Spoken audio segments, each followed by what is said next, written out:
So hello मेरे बच्चों, कैसे हैं आप लोग। मैं हूं पंकज कुमार ठाकुर और आज हम जानने वाले हैं बच्चों नीट के एग्जाम में आप कैसे 700 प्लस स्कोर कर सकते हैं। तो आइए बच्चों हम इसके बारे में चर्चा करते हैं।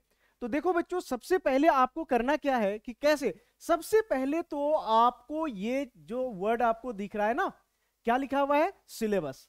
तो हमें क्या करना है, सिलेबस को थोरोली पूरा करना है। सिलेबस पूरा करने का मतलब क्या होता है कि जैसे एक मूवी को हम देखते हैं ना, तो उसको एक बार देखने के बाद आपको अगर थोड़ी देर बाद कोई पूछता है क्या था, तो पूरी उस स्टोरी आप क्या कर देते हैं, सेम टू सेम डिट्टो, एक भी पॉइंट बिना स्किप किए सुना देते हैं। सुना देते हैं कि नहीं, बिल्कुल सुना देते हैं।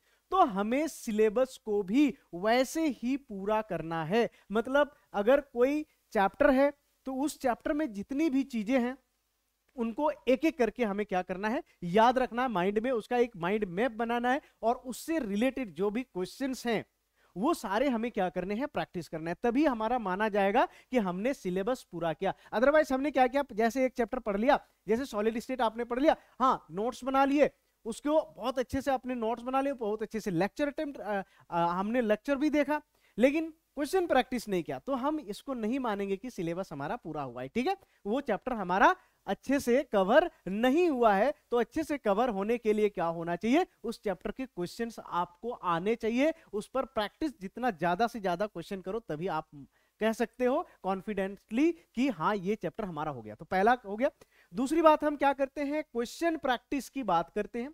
तो बच्चों क्वेश्चन प्रैक्टिस में आपको कुछ चीजें ध्यान में रखनी है। क्या ध्यान में रखनी है, जैसे आपने 50 क्वेश्चन सॉल्व किए, ठीक है, तो 50 क्वेश्चन सॉल्व करने में कुछ ऐसे क्वेश्चंस आपको मिले होंगे जो देखते ही यूं ही आपने 1 मिनट में सॉल्व कर दिया। कुछ ऐसे क्वेश्चन भी आपको मिले होंगे जिसको सॉल्व करने में आपको 5 मिनट लगे। कुछ ऐसे क्वेश्चन भी मिले होंगे जो आपको सॉल्व करने में 10 मिनट लगे। कुछ ऐसे क्वेश्चन भी मिले होंगे जिसको सॉल्व करने में काफी दिक्कत हुई, आपने सॉल्व नहीं कर पाया। तो उस क्वेश्चन को क्या करना है, आपने अपने टीचर से या अपने फ्रेंड से कहीं से भी उसको सीखने की कोशिश करो, उनका स्टेप्स लिखो, फिर आप उस पर सोचो कि इसको हम 1 मिनट में कैसे कर सकते हैं, क्योंकि एग्जाम में तो आपको 1 ही मिनट मिलता है ना, तो 1 मिनट में कैसे कर सकते हैं उसके बारे में आप सोचो उसको। और इस तरह से जो टफ क्वेश्चन है, जो आपको ज्यादा मुश्किल लगता है, वैसे क्वेश्चन का अलग से लिस्ट बना लो, उनको अलग से एक नोटबुक में लिखते जाओ, ताकि आप उन पर भी अच्छे से काम कर सकें और वो उस टाइप के क्वेश्चंस भी आप अच्छे से बना सकते हैं।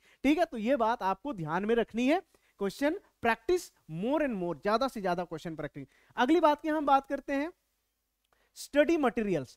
बहुत सारे ऐसे बच्चे होते हैं कि वो क्या करते हैं, अलग अलग बुक्स, मतलब जैसे केमिस्ट्री की अगर हम बात करते हैं तो केमिस्ट्री के डिफरेंट डिफरेंट बुक्स वो सॉल्व कर रहे हैं, है ना। कोई मान लो किसी ने एमएस चौहान लिया, फिर दूसरा उसने कोई और बुक भी ले लिया, ठीक है। तो ऐसा नहीं करना है आपको, एक बुक कोई भी अगर आपने बुक फॉलो किया, एनसीईआरटी तो करना ही करना है, उसके अलावा अगर कोई बुक्स आप जो क्वेश्चन के लिए आप बना रहे हो तो एक ही बुक को पूरी तरह से बना जाओ, कंप्लीट, मतलब एक बुक को पूरी तरह से बनाना है। ठीक है, ये हमेशा ध्यान देना। ऐसा नहीं कि मान लो आप यहाँ का स्टडी मटेरियल किसी और इंस्टीट्यूट, मतलब अलग अलग स्टडी मटेरियल को थोड़ा थोड़ा बना रहे हो, तो उससे आपका कंप्लीट प्रैक्टिस नहीं होता। तो एक इंस्टीट्यूट का स्टडी मटेरियल अच्छे से पूरी तरह से बना लो, तो ये आपको ध्यान में रखना है। ठीक है, उसके बाद लास्ट और हम बात करते हैं, बहुत ही इंपॉर्टेंट है। ये इंपॉर्टेंट क्यों हो जाता है, टेस्ट अटेम्प्ट स्ट्रेटेजी, है ना।